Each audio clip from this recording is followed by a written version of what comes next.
Thank you very much. Alongside Pierre LeBrun. Pierre, you were in the winning locker room after game number 3. I was in the Oiler room, and I have to say, it was pretty clear they took some time to compose themselves. We had quite a wait, and then when we did get into the locker room, there were no players in there. It was silent, and probably 5 or 6 minutes before the 4 players filed out and did their media availability, they were calm. They handled the questions well, but the main themes coming out of that locker room were missed opportunities, point to the power plays and the chances that they had, and bad mistakes. We saw a lot of those by the Edmonton Oilers in that second period, and it was costly, Pierre. That was the mood in the Oiler room. What did you sense from the Panthers? You know, it's funny. While the Panthers were building up on their lead, I got a text from an NHL coach who said that Oilers decor is being overwhelmed in this series by the Florida Panthers, and seeing the same thing that you just described.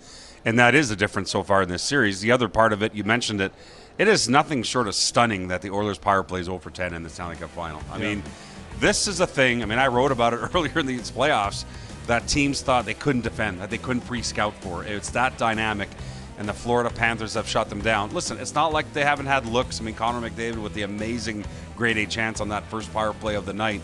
But at the end of the day, the goaltending of Sergei Bobrovsky, the dynamic defensive mind of Alexander Barkov, that is a major part of what's happening right here. We talk about the D maybe struggling a bit for the Oilers. If you look at some of the critical mistakes that we saw in this game, on the first goal against, it was Evan Bouchard with a mishandle at the offensive blue line.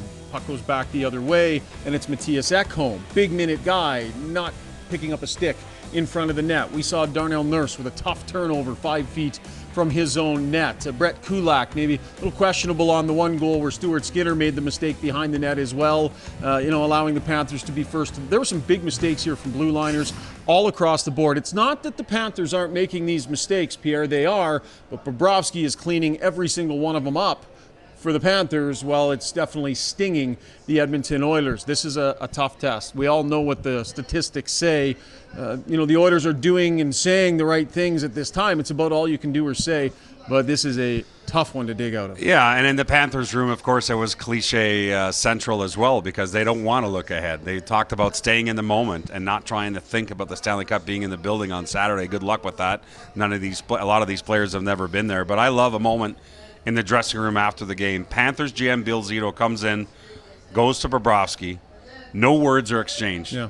He looks down at his goalie with a sort of a thank you smile, and then the goalie looks up to his GM and says, I got this. He's come a long way, that Bobrovsky. Yeah. Boy, oh boy. And those two had a shared history in Columbus. Remember, Bill Zito was the AGM in Columbus, and of course they're both now one win away from their first Stanley Cup together in Florida. The style of play that Paul Maurice has brought to this Panthers team.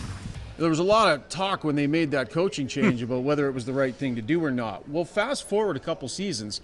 In a Stanley Cup Final, we just talked about the penalty kill being perfect, but how about Leon Draisaitl and Connor McDavid? Through 3 games in this series, they don't have a goal between them, Pierre. And it's not that they're not playing well and trying. They're working hard. They're creating some chances. Bobrovsky's taking care of most of them. But defensively, this team, you kind of got to just tip your hat to them. It's really amazing. And you look at what they've done against Kucherov and the Lightning, and Pasternak and the Bruins, and Panarin and the Rangers. They've shut everyone down these entire playoffs. Barkov up front, Forsling on defense. And you mentioned it. 2 years ago, the Panthers took the highest octane offensive team in the NHL, dropped a grenade on their system, and said, Paul Maurice, come in and teach this team how to win a 2-1 defensive game in the playoffs.